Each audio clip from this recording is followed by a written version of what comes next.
کس نے کہا اسے دیوبندی ہونے کے لیے؟ دیوبندی کو اسلام کا ایڈیشن ہے. وہ ہزار اپنے آپ کو خالص کہہ لے، اس کا اپنے آپ کو دیوبندی کہنا، اس کا اپنے آپ کو حنفی کہنا، یہ بذات خود گمراہی. اب میں اس سے زیادہ آپ سے کیا کہوں؟ اگر آپ ناراض ہوں تو آپ کی بات مرضی ہے، لیکن یہ حقیقت ہے. یہ وَيَفْعَلُونَ مَا لَا يُؤْمَرُونَ، کیا خدا نے کہا ہے؟ قیامت کے دن خدا آپ سے پوچھے گا، قیامت کے دن خدا آپ سے پوچھے گا سنا تو حنفی تھا؟ اور حنفی کہے گا یا اللہ میں حنفی تھا. خدا کہے گا تجھے کس نے کہا تھا حنفی بننے کے لیے؟ میں نے کہا تھا. اب بندہ یہ تو نہیں کہے گا یا اللہ تو نے کہا تھا، میرے نبی نے کہا تھا. کہے گا یا اللہ تیرے نبی نے بھی نہیں کہا. تو پھر تو کیسے بن گیا؟ یا اللہ میری مرضی. اس کے سوا بھی کوئی جواب ہو سکتا ہے؟ سو میرے بھائیوں، اہل حدیث بنو، اہل سنت بنو صحیح معنی میں. اہل سنت بریلوی اپنے آپ کو کہتے ہیں، حقیقت میں وہ نہیں، وہ تو اہل بدعت ہے، وہ اہل سنت نہیں ہے. اہل سنت بنو، سنت پر عمل ہو. جو بات حدیث سے ثابت ہو جائے نبی صلی اللہ علیہ وسلم کی سنت، وہ آپ کا شعار ہو، آپ کا طریقہ ہو، اس کے مطابق آپ زندگی ڈھالیں اور اپنی پوری زندگی کو اس کے مطابق کریں. وآخر دعوانا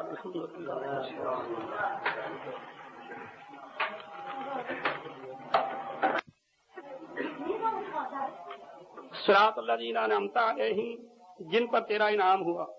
آپ یہ تشریف فرمائیں کہ یہ کون لوگ ہیں جن پر خدا تعالیٰ کا انعام ہوا؟ کیا یہ اولیاء اللہ ہی نہیں ہیں؟ دیکھیے اس کا جواب خود قرآن مجید میں موجود ہے. اولئک الذین انعم اللہ علیہم من النبیین والصدیقین والشہداء والصالحین وحسن اولئک رفیقا. میری بہنیں خاموش رہیں. آنے کا مقصد یہاں جو ہے وہ اس کو سمجھیں کہ آپ کچھ سننے کے لیے آئی ہیں، نہ کہ اپنی آواز سنانے کے لیے. تو جن پر اللہ کا انعام ہے وہ نبی ہیں، صدیق ہیں، شہید ہیں اور صالحین ہیں. اور یہی اسلام میں 4 درجے ہیں. یہ جو ہمارے جاہلوں نے غوث، قطب اور ابدال اور کیلیاں شیلیاں بنا رکھے ہیں، یہ سب گمراہی کے نام. کوئی اسلام کا یہ نام نہیں ہے قطب اور غوث اور ابدال، یہ بالکل غلط ہے. نام جو ہیں وہ یہی ہیں، اولئک الذین انعم اللہ علیہم من النبیین والصدیقین والشہداء والصالحین. نبی اور اس کے بعد صدیق، پھر شہید اور صالح. کیا یہ اولیاء اللہ نہیں ہیں؟ جو کم از کم نیک ہو وہ بھی اللہ کا ولی ہے. لیکن اولیاء اللہ کے معنی کیا ہیں؟ دیکھیے جاہل اس سے یہ مراد لیتا ہے کہ اولیاء اللہ وہ لوگ ہیں جو بگڑیاں بناتے ہیں، جو لوگوں کے کام کرتے ہیں. حالانکہ اولیاء اللہ کے معنی اللہ کا دوست بھی وہ اللہ کا دوست ہوگا، تجھے کیا؟ تیرا تو کچھ نہیں کر سکتا. یعنی یہی بہت بڑی گمراہی ہے کہ ہم یہ کہہ کر کہ وہ اللہ کا دوست ہے، ہم کہتے ہیں کہ یہ مجھے بھی چھڑا لے گا. اللہ کہتا ہے ما لکم من دونہ من ولی، کوئی میرا دوست ہو تمہارا کچھ نہیں. تو اولیاء اللہ کے معنی کیا ہے؟ اللہ کے دوست جو تمہارا کچھ نہیں کریں گے. تمہارا جو کرے گا وہ اللہ ہی کرے گا اگر تم اللہ کے دوست بن جاؤ. صلو علیہ وسلم تسلیما. یہ بھی صلاۃ اور سلام والا معاملہ جو عام طور پر چلتا ہے. ان اللہ وملائکتہ یصلون علی النبی یا ایھا الذین آمنوا صلوا علیہ وسلموا تسلیما، کہ اللہ اور اس کے فرشتے اپنے نبی پر صلاۃ بھیجتے ہیں. اب اللہ کا صلاۃ بھیجنا کیا ہے؟ رحمتیں نازل کرنا. اور مخلوق کا صلاۃ بھیجنا کیا ہے؟ خدا سے دعا مانگنا، رحمت کی دعا مانگنا. اب آپ سوچئے دیکھو کس قدر مغالطہ ہے. ہمارے بریلوی بھائی یہ سمجھتے ہیں کہ جیسے ہم نے مجلس قائم کر لی اور صلی علیہ کا یا رسول اللہ لگے ہوئے ہیں، اللہ بھی بیٹھ جاتا ہے فرشتوں میں اور جھومتا رہتا ہے. اب آپ سوچئے اگر سارے فرشتے اور اللہ اکٹھے بیٹھ کر یہ کہتے رہیں صلی علیہ کا یا رسول اللہ، نبی کو کیا ملا؟ یعنی اب آپ اندازہ کیجیے گا آپ کسی پر نوٹوں کی بارش کر دیں اور وہ نوٹ بازار میں چلے گا، اس کا پیسہ ملے ہی نہ دال ملے، نہ آٹا ملے، نہ کوئی اور چیز ملے، اس کا کوئی فائدہ ہے؟ دیکھیے یہ جو دعا ہے میں آپ کے لیے کروں آپ میرے لیے کریں، یہاں سے یہ جاتی ہے خدا کے پاس جا کر یہ کنورٹ ہو جاتی ہے رحمت میں. دولت کسے کہتے ہیں؟ دولت یہ ہوتی ہے کہ نوٹ دولت ہے، لیکن کب اکٹھے بیٹھ کر یہ کہتے رہیں صلی علیہ کا یا رسول اللہ، نبی کو کیا ملا؟ یعنی اب آپ اندازہ کیجیے گا آپ کسی پر نوٹوں کی بارش کر دیں اور وہ نوٹ بازار میں چلے گا، اس کا پیسہ ملے ہی نہ دال ملے، نہ آٹا ملے، نہ کوئی اور چیز ملے، اس کا کوئی فائدہ ہے؟ دیکھیے یہ جو دعا ہے میں آپ کے لیے کروں آپ میرے لیے کریں، یہاں سے یہ جاتی ہے خدا کے پاس جا کر یہ کنورٹ ہو جاتی ہے رحمت میں.